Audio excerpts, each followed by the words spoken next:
अस्सलाम वालेकुम स्टूडेंट्स, कैसे हैं आप सब लोग। उम्मीद करता हूँ सारे के सारे लोग खैरियत से होंगे और अपनी ज़िंदगी में मस्त कर रहे होंगे। स्टूडेंट, जैसा कि हमें मालूम है, हमने एक लेक्चर सीरीज स्टार्ट कर रखी है, वो है PPSC physics, FPS physics, Pakistan atomic energy के टेस्ट और प्यास फेलोशिप की तैयारी के लिए। इसके लिए जो हम आज स्टार्ट करेंगे सर, करंट से स्टार्ट करें, लेकिन उससे पहले छोटी सी रिक्वेस्ट है, काइंडली मेरे चैनल को सब्सक्राइब कर दें। करंट, इसकी डेफिनेशन है rate of flow of charge carrier, rate of flow of charge carrier is called current. और इसका फार्मूला होता है I इज इक्वल टू, यानी कि current is equal to del Q divided by delta D, यानी कि charge per unit time. तो इस बिना पर इसका यूनिट हो गया कूलम पर सेकंड, और इसी कूलम पर सेकंड को आप लोग एम्पेयर बोलते हैं।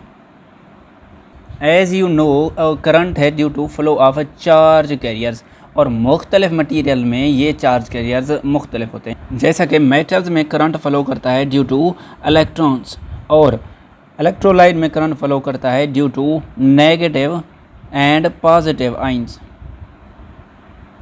जबकि गैसेस में करंट फ्लो करता है due to electrons and ions. यानी कि मेटल्स में चार्ज कैरियर्स इलेक्ट्रॉन होते हैं, इलेक्ट्रोलाइट में चार्ज कैरियर्स पॉजिटिव और नेगेटिव आइंस होते हैं, जबकि गैसेस में चार्ज कैरियर्स इलेक्ट्रॉन्स और आइंस होते हैं। आगे है what is difference between conventional current and electronic current. वो करंट जो पॉजिटिव चार्ज कैरियर्स की वजह से फ्लो करे उसे कन्वेंशनल करंट कहते हैं, due to positive charge carriers. और इलेक्ट्रॉनिक करंट ऐसा करंट होता है जो फ्लो करता है due to negative charge carriers, negative carriers. फ़र्ज़ कर लें हमारे पास एक कंडक्टर है, ये क्या बोला है, ये एक कंडक्टर है, और इसके अक्रॉस एक बैटरी अटैच है। ये पॉजिटिव, ये वाला नेगेटिव टर्मिनल हो गया, पॉजिटिव और नेगेटिव वोल्टेज है। अगर आप लोग कन्वेंशनल करंट को स्टडी करेंगे तो ये करंट फ्लो करेगा बैटरी के इस पॉजिटिव टर्मिनल से, यानी कि इस डायरेक्शन में, यहाँ पर पॉजिटिव चार्जेस आएंगे। अगर इलेक्ट्रॉनिक करंट को स्टडी करेंगे तो ये करंट फ्लो करेगा बैटरी के इस नेगेटिव टर्मिनल से इस डायरेक्शन में, और यहाँ पर इलेक्ट्रॉन्स आएंगे, यहाँ पर नेगेटिव चार्जेस आ जाएंगे। हमें पता है इलेक्ट्रिक फील्ड होती है पॉजिटिव टू नेगेटिव डायरेक्शन में, कुछ इस डायरेक्शन में बनेगी, और इलेक्ट्रॉन्स जो होते हैं नेगेटिव चार्जेस वो इलेक्ट्रिक फील्ड के अपोजिट डायरेक्शन में मूव करते हैं। यानी कि इलेक्ट्रॉनिक करंट जो होता है वो इलेक्ट्रिक फील्ड के अपोजिट मूव करता है, जबकि कन्वेंशनल करंट इलेक्ट्रिक फील्ड की डायरेक्शन में होता है। तो हम कह सकते हैं ये जो इलेक्ट्रॉन्स हैं, electron move in opposite direction of electric field, या यूँ भी कह सकते हैं इसी चीज़ को, इलेक्ट्रॉन जो होते हैं वो मूव करते हैं, move in direction of minus E. Minus E का क्या मतलब है, opposite direction of electric field. अच्छा, एक और चीज़, ये जब इलेक्ट्रॉन मूव करेगा इस डायरेक्शन में तो इसके रास्ते में जो मुख्तलिफ इलेक्ट्रॉन्स आएंगे या मुख्तलिफ एटम्स आएंगे उनसे टकराएगा। टकराने की वजह से हीट प्रोड्यूस होगी, और हीट का फार्मूला होता है H is equal to I square R T. H heat है, I स्क्वायर करंट है, R रेजिस्टेंस है, और यहाँ पर T जो है वो टाइम को शो कर रहा है। ये तो हो गई हीट।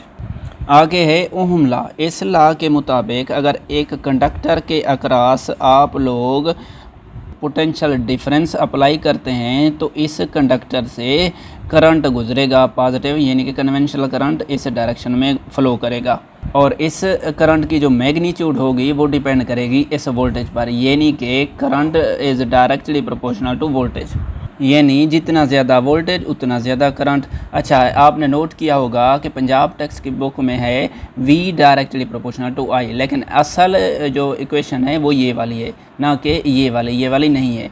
अच्छा, जब डायरेक्टली को हटाएं तो बनता है 1 divided by R into V। ये जो 1 डिवाइडेड बाई R है ये कांस्टेंट है, तो इसके मुताबिक बनेगा V is equal to IR, और ये इक्वेशन तब होल्ड करेगी जब टेम्परेचर ऑफ कंडक्टर कांस्टेंट रहेगा, यानी कि चेंज नहीं होगा। नेक्स्ट हमारे पास MCQs है, रेजिस्टेंस डिपेंड्स ऑन। ये रेजिस्टेंस किस पर डिपेंड करती है, वोल्टेज पर, करंट पर, या दोनों पर, या फिर किसी चीज़ पर नहीं। देखें सर, रेजिस्टेंस का फार्मूला है R is equal to V divided by I। इस इक्वेशन के मुताबिक जितना ज़्यादा वोल्टेज उतना ज़्यादा करंट, यानी कि जितना वोल्टेज बढ़ा उतना ही करंट बढ़ा, लेकिन ये रेजिस्टेंस तो बेचारी कांस्टेंट रह जाएगी, सेम की सेम रह जाएगी। तो इसके मुताबिक जो करेक्ट ऑप्शन हुआ नन, यानी कि ये रेजिस्टेंस ना तो वोल्टेज पर डिपेंड करती है ना ही करंट पर। तो ये करती किस पर डिपेंड है, ये दो चीज़ों पर डिपेंड करती है, नेचर ऑफ द मटीरियल और टेम्परेचर पर।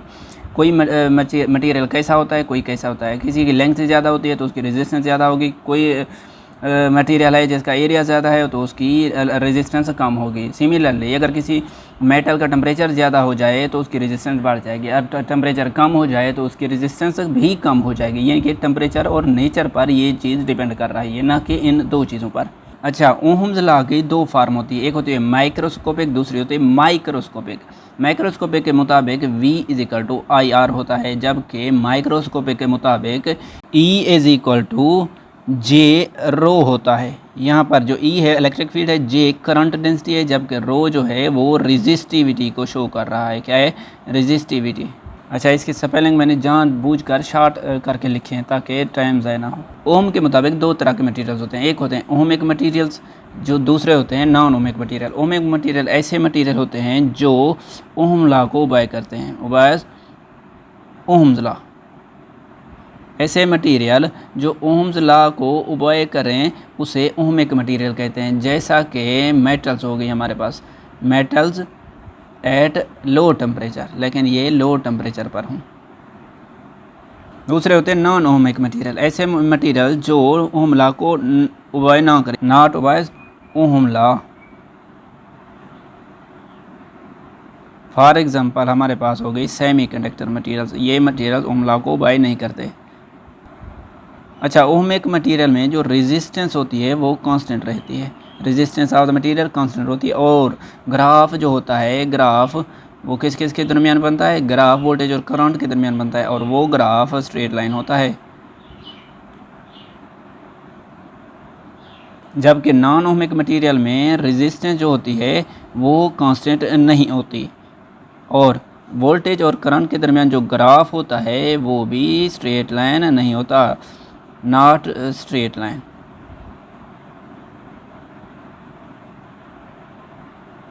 अच्छा, जब टेम्परेचर इंक्रीज़ होता है, टेम्परेचर ये T है, इंक्रीज़ होता है, तब रेजिस्टेंस ऑफ जो मेटल्स होती हैं वो इंक्रीज़ करती है रेजिस्टेंस, जबकि एंड रेजिस्टेंस ऑफ सेमीकंडक्टर जो होती है वो डिक्रीज़ करती है।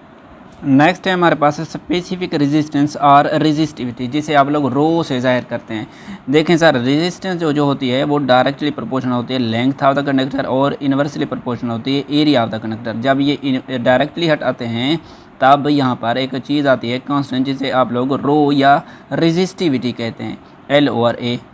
इस रो का फार्मूला बनेगा, रेजिस्टिविटी का फार्मूला बनेगा RA/L। अच्छा, ये जो रेजिस्टिविटी है ये इज़ प्रॉपर्टी ऑफ मटेरियल है, यानी कि ये एक मटेरियल की खसूसियत है। और ये जो रेजिस्टिविटी है ये किस चीज़ पर डिपेंड करती है, depends on nature of material and temperature पर डिपेंड करती है, क्योंकि ये रेजिस्टिविटी जो आई है वो एक कांस्टेंट के नतीजे से आई है। जब यहाँ हमने कांस्टेंट लगाया डायरेक्टली को हटाकर, तब यही रेजिस्टिविटी आई। अच्छा, ये जो चीज़ आती है वो नेचर ऑफ मटेरियल और टेम्परेचर पर डिपेंड करती है, कई बार ये चीज़ हमने देखी है। जबकि जो रेजिस्टेंस होती है, रेजिस्टेंस वो प्रॉपर्टी होती है, प्रॉपर्टी ऑफ वायर होती है, ये वायर की खसूसियत है। और ये रेजिस्टेंस डिपेंड करती है रेजिस्टिविटी पर और लेंथ ऑफ वायर पर, एरिया पर एंड टेम्परेचर पर। जैसा कि हमारे पास MCQ है, 2 सिल्वर वायर हैं, A और B। A की लेंथ 1 मीटर है, B की लेंथ 2 मीटर है। तो बताएं which one has more resistance, किसकी रेजिस्टेंस ज़्यादा होगी। तो इसका सोल्यूशन है हमारे पास, रेजिस्टेंस का फार्मूला होता है ρL/A, यानी कि जैसे वायर की लेंथ ज़्यादा होगी उसकी रेजिस्टेंस भी ज़्यादा होगी। तो इसी शक्ल के मुताबिक लेंथ ऑफ B जो है वो ग्रेटर है लेंथ ऑफ A से, तो इसके मुताबिक रेजिस्टेंस ऑफ B जो होगी वो ग्रेटर होगी रेजिस्टेंस ऑफ A से। लेकिन बट जो रेजिस्टिविटी ऑफ A है वही रेजिस्टिविटी ऑफ B होगी, क्योंकि रेजिस्टिविटी मैंने पहले बताया है ये दो चीज़ों पर डिपेंड करती है, नेचर और टेम्परेचर पर, ना कि इस लेंथ पर डिपेंड करती है ना ही एरिया पर। और रेजिस्टिविटी दोनों वायर्स की अब की बार सेम रहेगी, यानी कि कांस्टेंट रहेगी। अच्छा, ये एमसीक्यू ऐसे भी आ सकता है कि if length of wire is double, तो बताएं रेजिस्टेंस क्या बनेगी, तो तब भी यही सोल्यूशन होगा। नेक्स्ट एमसीक्यूज़ है, a wire is stretched to double of its length, तो बताएं न्यू रेजिस्टेंस क्या बनेगी। यानी कि हमारे पास एक वायर है, इस वायर को हमने खींचा है, अगर पहले लेंथ थी L तो अब की बार लेंथ हो गई 2L, यानी कि डबल लेंथ हो गई, क्योंकि खींचने से जो चीज़ होती है वो पतली हो जाती है। तो इस बिना पर अगर इसका एरिया A था तो अब की बार इसका एरिया हाफ हो जाएगा। तो वॉल्यूम जो होगा, वॉल्यूम वो बनता है एरिया मल्टीप्लाइड बाई लेंथ। अगर लेंथ हो गई डबल तो एरिया उस टाइम क्या हो जाएगा, हाफ हो जाएगा, तभी तो वॉल्यूम सेम रहेगा। तो इसके मुताबिक अगर लेंथ डबल हो गई तो एरिया इसका हाफ हो जाएगा। रेजिस्टेंस का फार्मूला है रो एल डिवाइडेड बाई ए। अब न्यू रेजिस्टेंस बतानी है तो इस यहाँ पर डैश डैश लगाएंगे, क्योंकि ये वाली डैश वाली चीज़ें चेंज हुई हैं। तो इसके मुताबिक रो एल कितनी हो गई है, डबल हो गई है, 2L बन गई। एरिया कितना हो गया, हाफ हो गया, ए डिवाइडेड बाई 2 आएगा। तो इसके मुताबिक ये चीज़ बनेगी, ये ऊपर चला जाएगा, 4 रो एल डिवाइडेड बाई ए। अच्छा, ये चीज़ रेजिस्टेंस है, तो न्यू रेजिस्टेंस आपकी बार आई 4 टाइम्स ऑफ इनिशियल रेजिस्टेंस। अच्छा, जब किसी वायर को स्ट्रेच और कंप्रेस करते हैं तो उसके लिए मैं एक शॉर्टकट फार्मूला बता देता हूं, तो उसके मुताबिक ये सोल्यूशन भी सॉल्व हो जाएगा। जैसा कि न्यू रेजिस्टेंस तब बनेगी N स्क्वायर इंटू R। ये जो R है ये रेजिस्टेंस है, यहाँ पर जो N है वो नंबर है, क्योंकि यहाँ पर जो लेंथ है वो डबल हो चुकी है, इसीलिए N की वैल्यू यहाँ पर 2 लगाएंगे। मैं यहाँ पर सॉल्व कर N इज इक्वल टू 2। अब की बार जो न्यू रेजिस्टेंस बनेगी वो बनेगी 2 स्क्वायर इंटू R, यानी कि 4 टाइम्स ऑफ इनिशियल रेजिस्टेंस। तो आप लोग इस MCQs को ऐसे भी शॉर्टकट तरीके से भी सॉल्व कर सकते हैं, और ये शॉर्टकट फार्मूला हो गया R dash is equal to N square R। तो आज के लिए इतना ही, मिलते हैं नेक्स्ट, तब तक के लिए अल्लाह हाफिज़।